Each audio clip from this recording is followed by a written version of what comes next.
Hi friends, இன்றைக்கி நம்ம என்ன பார்க்க போகிறோன்னா தேங்காய் பால் சாதம். தேவையான பொருட்கள் நான் டிஸ்கிரிப்ஷனில் கொடுத்துருக்கேன், பாருங்கள். இன்றைக்கி நான் 1.5 கப் பிரியாணி அரிசியில் இந்த தேங்காய் பால் சாதம் செய்ய போகிறேன்.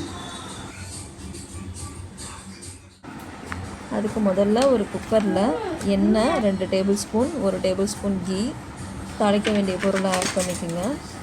நெக்ஸ்ட்டு 2 வெங்காயம், 3 பச்சை மிளகாய் ஆட் பண்ணிக்கோங்க. தேவையான அளவு உப்பு சேர்த்து அதை நல்லா வதக்கிக்கோங்க. ஓரளவுக்கு நல்லா கண்ணாடி பதம் வந்தோடனே தக்காளி பழம் ஆட் பண்ணிக்கோங்க. அதுக்கும் தேவையான அளவு உப்பு போட்டு வதக்கணுன்னா சீக்கிரமாக வதங்கிடும்.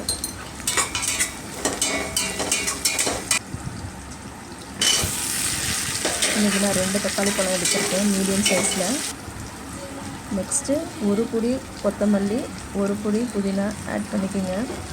கொஞ்சம் வதங்கினோன்னே ஒரு 2 டேபிள் ஸ்பூன் இஞ்சி பூண்டு பேஸ்ட் ஆட் பண்ணி பச்சை வாசனை போகிற அளவுக்கு வதக்கிக்கோங்க.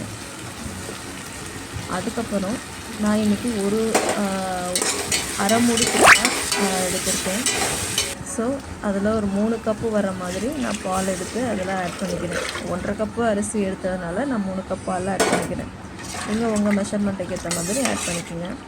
லைட்டாக ஒரு கொதி வந்தோடனே தேங்காய் பால் கொதி வந்ததுக்கப்புறம் நம்ம ஊற வச்சுருக்க அரிசியை இதில் ஆட் பண்ணிக்கலாம்.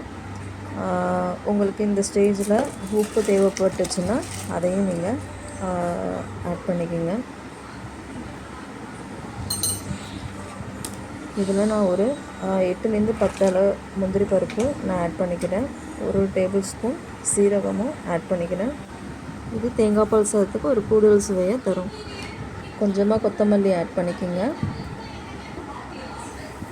அப்புறம் விசில் போட்டு மீடியம் ஃப்ளேமில் ஒரு 2 விசில் வர வரைக்கும் அது வேகட்டும். ஃபுல்லாக விசில்லாம் போனதுக்கப்புறம் ஓப்பன் பண்ணி பாருங்கள். தேங்காய் பால் சாதம் ரொம்ப அற்புதமாக வந்திருக்கும்.